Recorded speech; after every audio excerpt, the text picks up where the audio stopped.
तर भारताने ऑपरेशन सिंदूर नंतर झालेल्या युद्धामध्ये ब्रह्मोस मिसाईलचा वापर केल्याचं समोर आलेलं आहे। भारताने पाकच्या एअरबेसवरती ब्रह्मोस मिसाईल डागल्याची माहिती आहे। तर पाकच्या एअरबेसवरती भारताने 15 ब्रह्मोस मिसाईल डागल्याचं समोर आलेलं आहे। या हल्ल्यामध्ये पाकिस्तानचे 11 एअरबेस पूर्णपणे उद्ध्वस्त झाले। भारताच्या हल्ल्यामध्ये पाकिस्तानचं एअर डिफेन्स सिस्टीम हे पूर्णपणे उद्ध्वस्त झालंय। तर ब्रह्मोस मिसाईलमुळे पाकिस्तानला मोठा फटका बसलाय।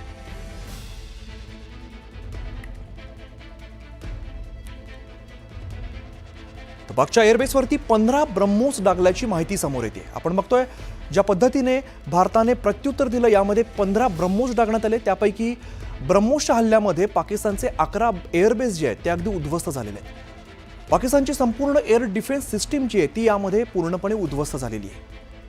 आपण दृश्यांमध्ये बघतोय ज्या पद्धतीने टार्गेट सेट करून ब्रह्मोस मिसाईल डागले आणि यामध्ये पाकिस्तानचे जे दहशतवादी अड्डे आहेत किंवा जो एअरबेस आहे ते पूर्णपणे नष्ट करण्यात आलेले आहेत, निस्तेनाबूत करण्यात आलेले आहेत। भारताने चोख प्रत्युत्तर दिलं। यामध्ये पाकच्या एअरबेसवरती 15 ब्रह्मोस डागल्याची माहिती समोर येते।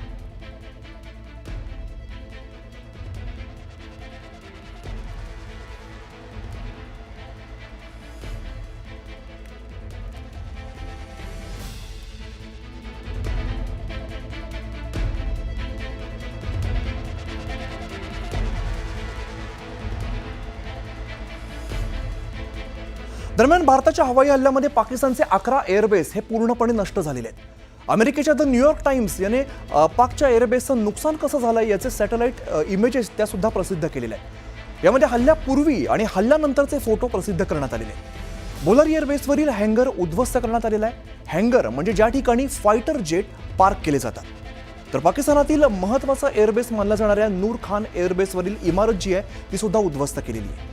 ही पाक वायुदलाची अतिशय महत्त्वाची इमारत असल्याचं बोललं जात आहे। यामध्ये पाकचे काही अधिकारी सुद्धा मारले गेल्याचं बोललं जात आहे। तर पाकिस्तान सैन्याचा अत्यंत महत्त्वाचा एअरबेस म्हणजेच रहीम यार खान एअरबेस, या एअरबेसचा रनवे भारतीय हल्ल्यामध्ये पूर्णपणे नष्ट झालाय।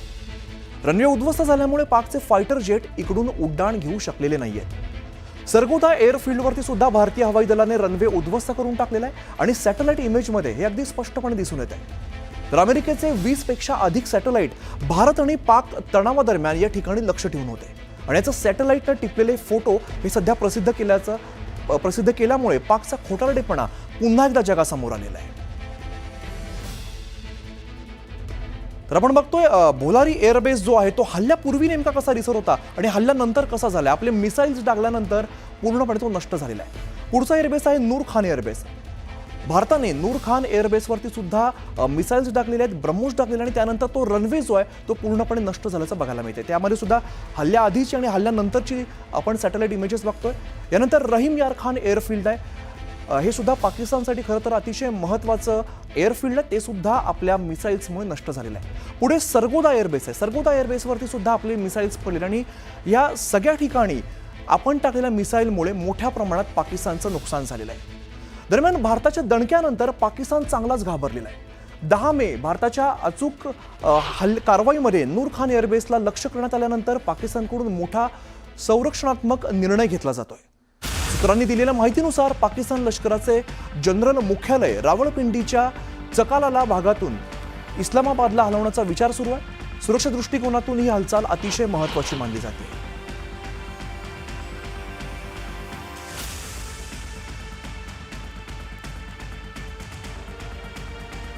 त्यामुळे पाकिस्तान घाबरल्याचं आपल्याला पुन्हा एकदा बघायला मिळतंय। भारताचा दणका बसल्यामुळे पाकिस्तान पुन्हा एकदा बिथरल्याचं आपल्याला बघायला मिळतंय।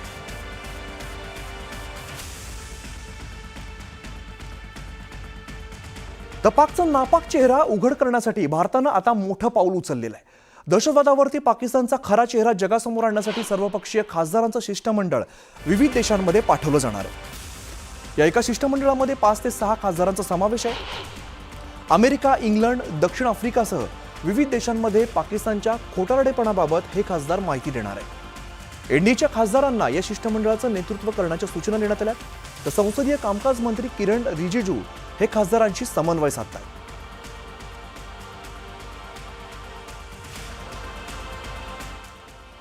पुढची महत्त्वाची बातमी बघूया। सिंधू जल करार स्थगित केल्यानंतर भारताने पुन्हा एकदा आक्रमक पवित्रा घेतलेला आहे। चिनाब नदीवरती सलाल आणि बगलिहार धरणाबाबत सरकारने मोठा निर्णय घेतलाय। धरणातला गाळ काढण्याची प्रक्रिया दर महिन्याला करण्याचा निर्णय यावेळेला घेण्यात आलाय आणि विशेष म्हणजे या संदर्भात पाकिस्तानला कुठलीही पूर्वसूचना दिली जाणार नाहीये. त्यामुळे पाकिस्तानमध्ये जी पूर परिस्थिती निर्माण होण्याची शक्यता आहे ती आता वाढणार आहे आणि भारताच्या निर्णयामुळे पुन्हा एकदा पाकची चांगलीच कोंडी होणार आहे.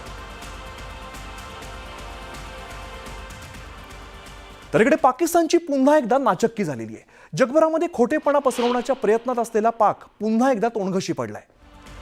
पाकिस्तान भारतावर कसं भारी पडलं हे दाखवण्यासाठी पाकच्या उपपंतप्रधानांनी खोट्या बातमीचा आधार घेतलाय. त्यांनी चक्क संसदेमध्ये ब्रिटनमधील डेली टेलिग्राफ या वृत्तपत्राची खोटी बातमी दाखवली. यानंतर पाकिस्तानच्याच डॉन या न्यूजच्या वृत्तपत्राने फॅक्ट चेक करत डार यांचा खोटारडेपणा आहे तो उघड केलाय आणि संपूर्ण प्रकारामुळे पाकची पुन्हा एकदा इज्जत गेली आहे.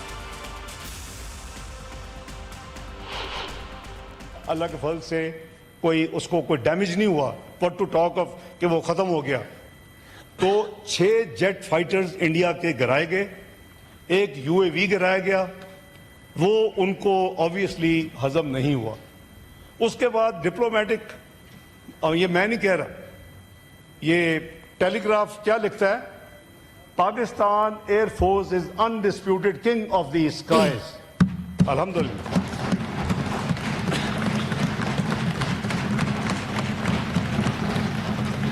अल्लाह ताला का बहुत शुक्र किया, गुरूर नहीं किया, तकब्बर नहीं किया, बड़ी स्टेटमेंट्स नहीं थी. तर भारताच्या कारवाईनंतर हतबल झालेल्या पाकिस्तानने पुन्हा एकदा काश्मीरचा जप सुरू केलेला आहे. काश्मीर म्हणजे भारत, पाकिस्तान आणि चीनमधील मोठा विवाद असल्याचं सांगत पाकिस्तानी सेनेचे प्रवक्ते मेजर जनरल अहमद शरीफ चौधरी यांनी काश्मीर मुद्द्याला आंतरराष्ट्रीय रंग देण्याचा प्रयत्न केला आहे. भारताविरोधात उलट्या बोंबा मारत त्यांनी भारतालाच पोकळ धमकी दिलेली आहे. भारताने शस्त्रसंधीचं उल्लंघन केलं तर पाकिस्तान सडेतोड उत्तर देणार असं त्यांनी म्हटलंय. त्यापूर्वी पाकिस्तानने हल्ला केला होता आणि त्यानंतरही शस्त्रसंधीसाठी पाकिस्तानने भीक मागितलेली होती. Anyone who tries to violate our territorial integrity and sovereignty, our response will be brutal, our response will be swift and assured. We love peace. If you see the streets of Pakistan right now, we are not celebrating victory, we are actually celebrating peace. तर पाकिस्तानच्या वायुदलातील पूर्व air chief marshal Masood Akhtar यांनी पाकचा खोटेपणा पुन्हा एकदा उघड केलेला आहे. एका पाकिस्तानी न्यूज चॅनलला दिलेल्या मुलाखतीत त्यांनी पाकची पोलखोल केलेली आहे. सिंधच्या भुलारी एअरबेसवरती भारताने 1-2 नव्हे तर चक्क 4 ब्रह्मोस मिसाईल डागल्याची कबुली अख्तर यांनी दिली. या हल्ल्यामध्ये पाक वायुदलाचं मोठं नुकसान झालंय. इतकंच नव्हे तर मोठ्या संख्येने पाकिस्तानी सैनिकांचा मृत्यू झालाय असं त्यांनी म्हटलेलं आहे. पाकिस्तानच्या वायुदलातील काही अधिकाऱ्यांशी आपली चर्चा झाल्याचा दावा मसूद अख्तर यांनी केलाय. आर्मी और एयरफोर्स ने, आर्मी ने अल-फतह हमारे मिसाइल मारे और एयरफोर्स ने ये जो आप सुबह की बात कर रहे हैं, जी ये 10 की सुबह को हुआ, बिकॉज मेरी कुछ लोगों से बात भी हुई. उस बेस के ऊपर 4 surface to surface BrahMos missile आए. सरफेस टू सरफेस या एयर टू सरफेस ये मुझे नहीं पता. तो पायलट्स जो हैं वो पहले दौड़े कि वो अपने जहाजों को सिक्योर करें. अच्छा.